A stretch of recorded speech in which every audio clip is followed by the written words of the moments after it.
بچوں کے بعد شوہر اپنی بیوی کا چاچا نکلا، شادی ختم کرنی پڑے گی۔ مصر میں شادی ٹوٹنے کا ایک حیران کن واقعہ سامنے آیا ہے، جہاں 3 برس تک چلنے والی شادی کا اختتام ایک ایسی عجیب وجہ سے ہوا کہ سننے والوں کو یقین نہ آیا۔ عرب میڈیا کے مطابق شادی کے 3 برس گزرنے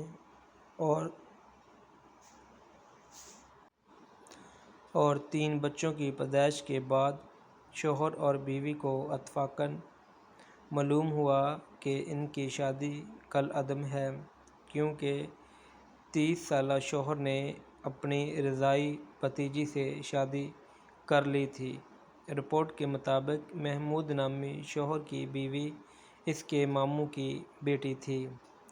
6 عرصہ پہلے دونوں کو یہ جان کر شدید جھٹکا لگا کہ ان کی شادی جائز نہیں اور انہیں اپنا نکاح فسخ کر دینا چاہیے۔ محمود کے ماموں، اس کی بیوی کے والد نے بچپن میں کئی عرصے تک محمود کی والدہ کا دودھ پیا تھا۔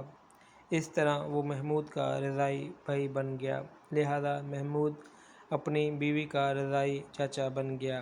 مصر کے مشرقی صوبے میں سرکاری خواتین نکاح خواہ اہل سلمان نے العربیہ کو دیے گئے بیان میں کہا کہ یہ مصر میں طلاق کی عجیب و نادر ترین صورتوں میں سے ایک ہے، جب ایک خاندانی بیٹھک میں اتفاقاً یہ معلوم ہوا کہ یہ شادی کالعدم ہے۔ 3 برس تک گزرنے اور 3 بچوں کی پیدائش کے بعد شوہر اور بیوی دونوں کے لیے یہ انتہائی مشکل معاملہ تھا۔ انہوں نے کہا کہ دارالفتح سے رجوع کرنے پر یہ تصدیق ہو گئی کہ ان کی شادی کالعدم ہے، اس لیے کہ شوہر اپنی بیوی کا رضاعی چاچا ہے اور ایسی صورت میں شادی جاری نہیں رہ سکتی۔